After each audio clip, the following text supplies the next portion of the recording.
प्रिय विद्यार्थियों, आज अपने कक्षा 9वीं 10वीं के लिए अलंकार पढ़ेंगे। सभी को ध्यान है, अपने पद्य भाग में अलंकार का विशेष महत्व है। अलंकार कविता की सुंदरता को बढ़ाने का कार्य करते हैं। सर्वप्रथम हम परिभाषा का अध्ययन करेंगे।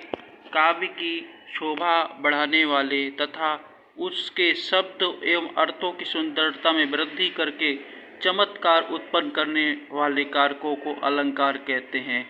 जिस प्रकार से नारी की सुंदरता में आभूषण की आवश्यकता होती है, उसी प्रकार कविता की सुंदरता में अलंकार की आवश्यकता होती है। तात्पर्य है अलंकार कविता की सुंदरता में चार चांद लगाने का कार्य करते हैं।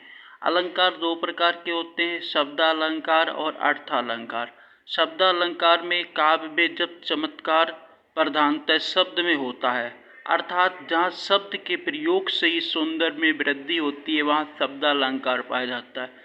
कहने का मूल तात्पर्य ये है कि शब्द के अंदर ही अर्थ का समावेश हो, शब्द के अंदर चमत्कार पाया जाए, अर्थात शब्द मूलभूत रूप से अर्थ को प्रकट कर देगा, तो वहाँ पर शब्दालंकार पाया जाता है। शब्दालंकार में मुख्यतः अनुप्रास पाया जाता है, यमक और श्लेष और वक्रोक्ति, ये किसके अंग है?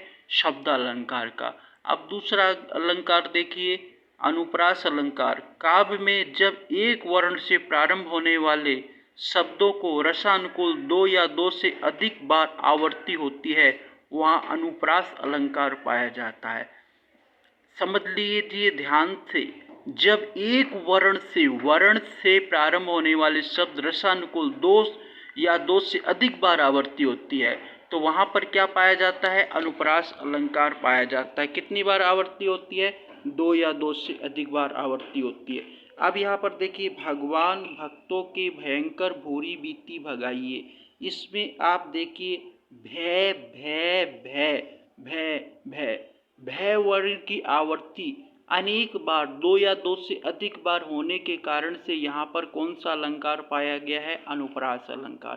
तरनी तनुजा तट तमाल तरवर बहुछाए, तय तय तय की वर्ण की आवृत्ति दो या दो से अधिक बार होने के कारण से यहाँ पर अनुप्रास अलंकार पाया गया। गंदी गंध गुलाब की गवही गाहक कौन, गै गै गै गै, गै की वर्ण की आवृत्ति दो या दो से अधिक बार होने के कारण से अनुप्रास अलंकार है। सभी इसको ध्यान कर लें, क्योंकि कविता में आता है। मैं बार बार इस बात को पुनः व्याख्या कर रहा हूँ।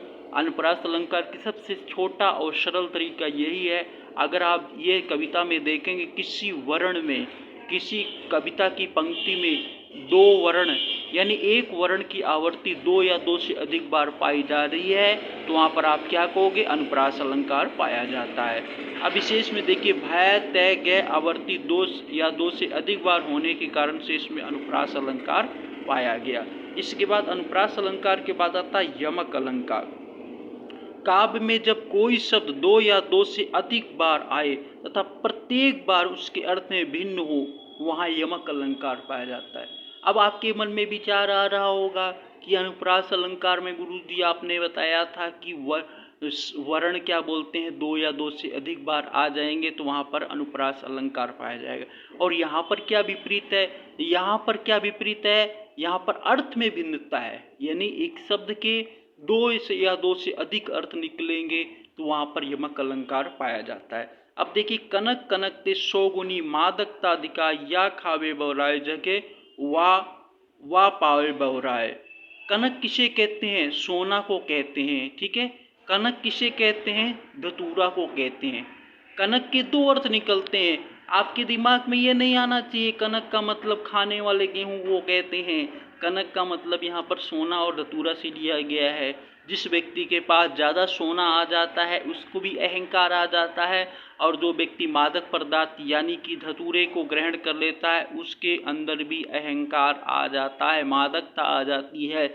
इसीलिए दोनों शब्दों के अलग अलग अर्थ निकलने के कारण से यहाँ पर यमक अलंकार है। या खावे बहुराय जग वा पावे बहुराय, तीन बैर खाती थी और तीन बैर खाती है। दोनों बार अर्थों की भिन्नता होने के कारण से यहाँ पर कौन सा अलंकार पाया गया है? यमक अलंकार पाया गया है, ठीक है। अब अपने देखिए इसके बाद आता है श्लेष अलंकार। श्लेष का सीधा सा अर्थ है चिपकना।